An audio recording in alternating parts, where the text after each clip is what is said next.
Tapi kita tidak pernah menganalisa sesungguhnya Nabi Isa itu adalah ahli herbalis, ahli bakteri.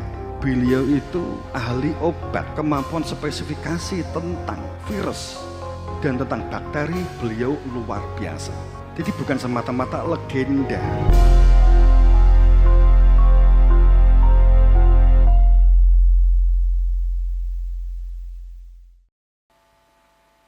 Tadi Pak Camat ngendikan berkaitan dengan terjaganya kesatuan dan persatuan, dan itu yang diinginkan oleh kita semua, dan itu yang diwasiatkan para nabi, para rasul kepada kita, bahwa saro alakum mawasobih saro alakum minatin. Oke.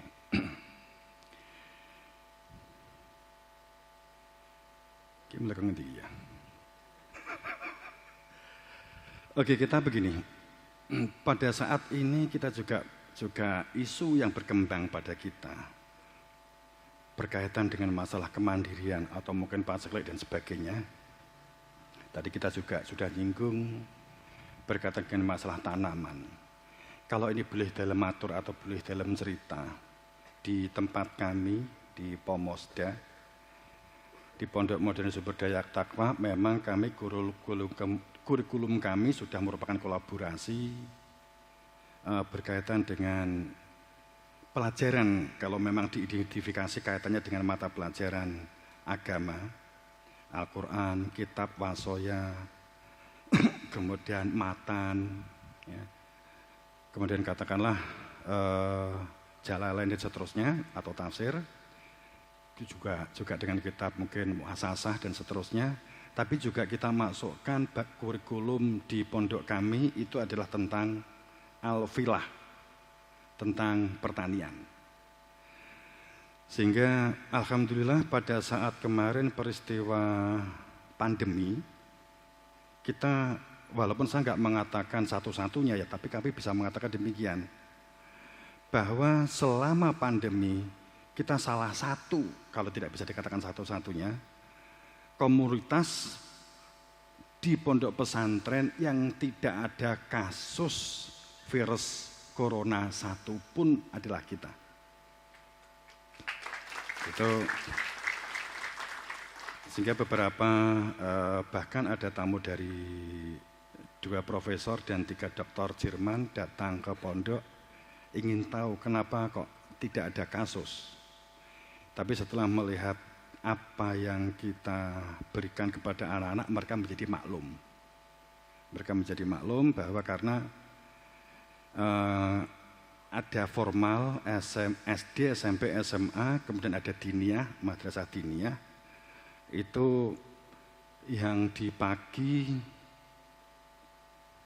dia di bidangnya masing-masing, ada di pertanian, di perkebunan, di peternakan, di perikanan. Dan alhamdulillah perikanan di kita juga saat ini juga menjadi pilot project nasional yang sekarang ini juga akhirnya mengerucutnya ke kita untuk lele.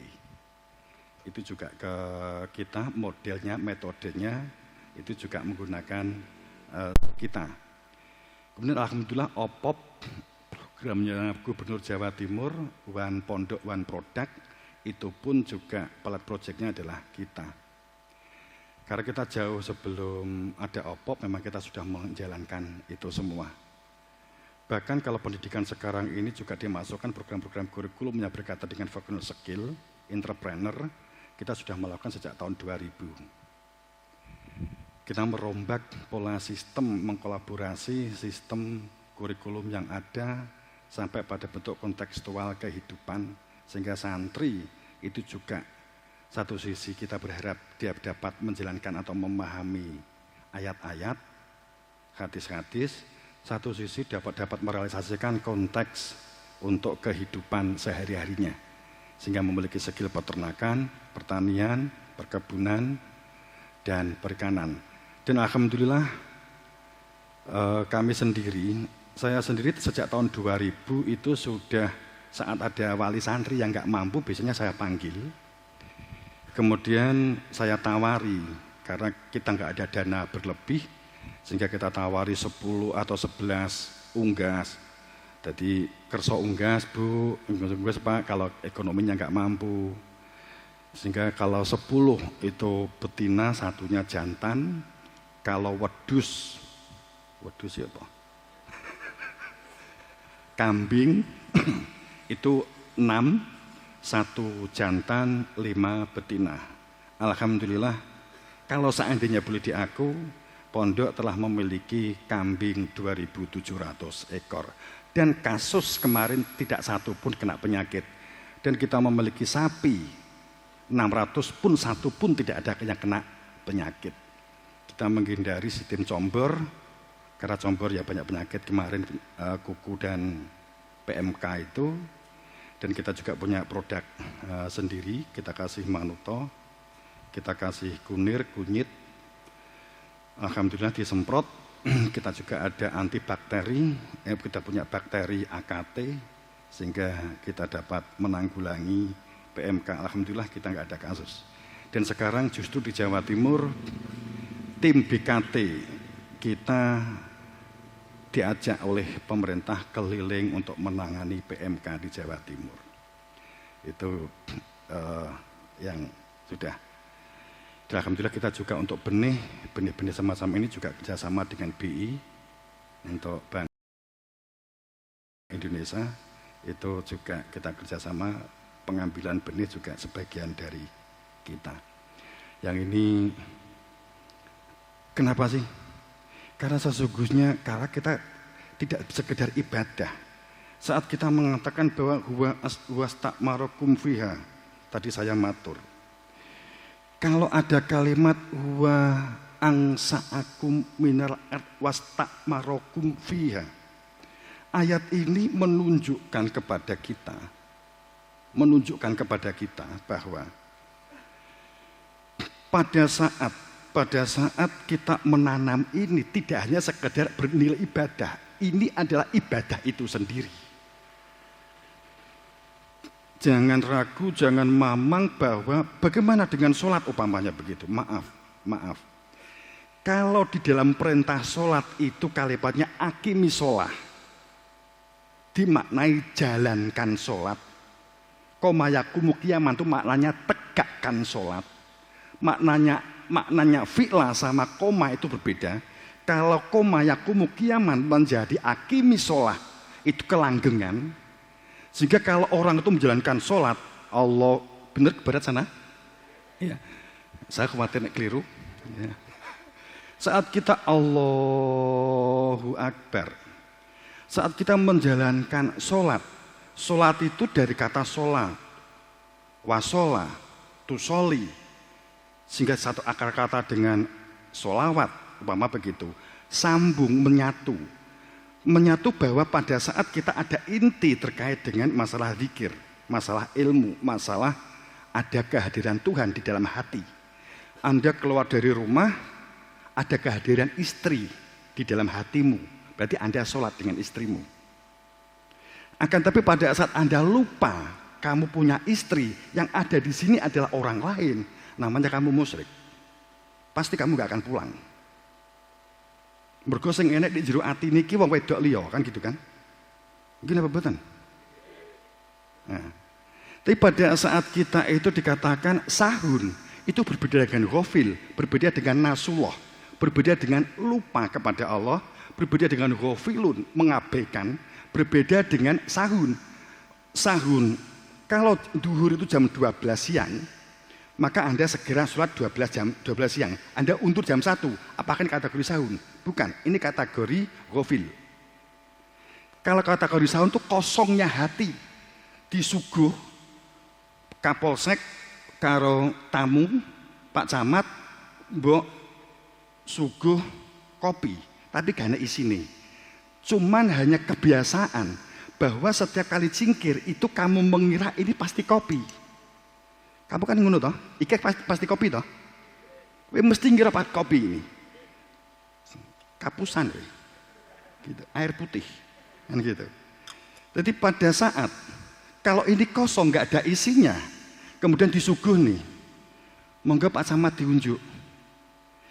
Cangkir yang sahun itu ciloko, kan gitu. Akibat cangkirnya itu jenengan suguhke Pak Camat ngira di pikiran dia itu ini adalah kopi. Ternyata setiap kali dibuka kosong. Monggo diunjuk bolak-balik ben wong lewat diunjuk. Suwe-suwe misuh Pak Camat. Iso-iso misuh Jawa Timuran suwe-suwe kan gitu. Fawailul lil musallin alladzina hum an sholatihim sahun. Celaka orang yang sedang menjalankan sholat akan tapi sahun di dalam sholatnya. Sahun itu kosong, nggak ada kehadiran, tidak ada kehadiran di dalam hatinya. Padahal punya keluarga, punya istri, tapi di jero sing enek itu adalah tempe, tahu, apalagi orang lain pasti nggak akan pulang. Maka itu sahun, celaka orang yang sholat akan tapi sahun. Aku jane arep ngomong iki ya malah lali. Terus kemudian pada saat kita nanam tanduran semacam ini, katakanlah ada ayat yang sangat luar biasa menurut saya. Ada ayat yang sangat luar biasa. Kalau tadi saya macur surat Hud 61. Surat Hud 61. Di tekanan awalnya bahwa wa angsa'akum minal ard. Dia Tuhan menjadikan kita ini lahir di muka bumi ini asal kita dari tanah. Asal panjenengan kula niku sangka lemah. Wa angsakum minal ard, dari tanah, dari bumi. Yang kita tanam itu adalah hasil bumi, yang kita makan dari hasil bumi. Yang kita makan ini untuk menjadikan lezat. Ini adalah hasil bumi. Iki lemah iso dadi ngene. Apa enggak mukjizat ini? Jenengan ki tugase hanya iki diputil sakmene dincepne, nanti 3 bulan kemudian jenengan panen. Nek gak, nek ndang didol biasane 55 dina wis dibatek nggih to. Heeh. Pendang ambruk kan gitu. Kemudian pada saat ciri normal 75 hari atau 80 hari, jika ini dipupuk dengan sistem sehat atau sistem organik. Sehat itu tetap mengandung organik tapi dengan batas-batas toleransi yang dibolehkan. Sehingga tidak akan melampaui zat-zat racun akan terserap oleh tanaman. Kita sering berpikir begini, kita NPK, kita semprot NPK saat mahal, petani para menjadi bingung. Gini apa buatan? Karena kita tidak memahami bahwa sesungguhnya fungsi dari protein itu untuk dipecah menjadi asam amino, sehingga proses itu sesungguhnya hanya sebagai perantara, bukan menjadi N itu sendiri, bukan menjadi P itu sendiri. Ini yang menyebabkan kita tidak bisa memproses dan membuat pupuk dengan baik dengan alam, sehingga kita akan berpikir pangapunten Pak Camat. Akhirnya saat kita nanam, dampaknya apa? Biasanya turun dulu hasilnya. Mohon maaf, pengalaman kami tidak. Pengalaman kami normal. Dan hasil tes, karena kami juga punya sudah BPOM, saya punya 13 hak paten. Nek rodok diunek ini tidak bermaksud sombong enggak, ben nek kiai sing duwe hak paten toh. Saya punya hak paten lagu, saya punya hak paten sains, saya punya hak paten benih, saya punya hak paten AKT produk bakteri, contoh begitu. Karena sesungguhnya orang beragama seharusnya cirinya pasti akan sains dan teknologi, seharusnya. Karena ayat aja ini adalah tentang sains dan teknologi. Jadi Bapak Ibu yang berbahagia, itu saat kita mengetahui sebagai contoh untuk membuat NPK, sebenarnya nggak sulit, ada di sekitar jenengan. Kalau masa nggak begitu banyak hujan atau masa dikatakan sebagai masa apa? Ada masa hujan, penghujan, ada masa kemarau. Katakanlah makaten. Itu biasanya ditanami palawija atau katakanlah jagung atau kacang-kacangan. Gini apa mboten? Nggih. Kita kan tidak pernah tahu kacang-kacangan itu mengandung zat rezabium yang akan berfungsi mengikat N. Kita kan nggak pernah tahu tentang ini. Akibatnya kita kebingungan saat harga NPKN itu mahal, kita kebingungan. Padahal dengan akar-akar atau kita ganti dengan katakanlah kacang hijau gitu saja lah. Kacang hijau gitu. Kacang hijau sekilo, kemudian beras sekilo, umpama begitu, nanas sekilo, leri 10 kilo, bisa kamu campur, 10 liternya cukup kamu kasih 50 cc. Bisa untuk kamu gunakan satu pengganti NPK. Kandungan itu sesuai dari laboratorium yang kita lakukan sesuai. Sebagai contoh begitu sebenarnya. Sebenarnya tidak sulit. Apalagi kalau kita mau nganggu bekecot.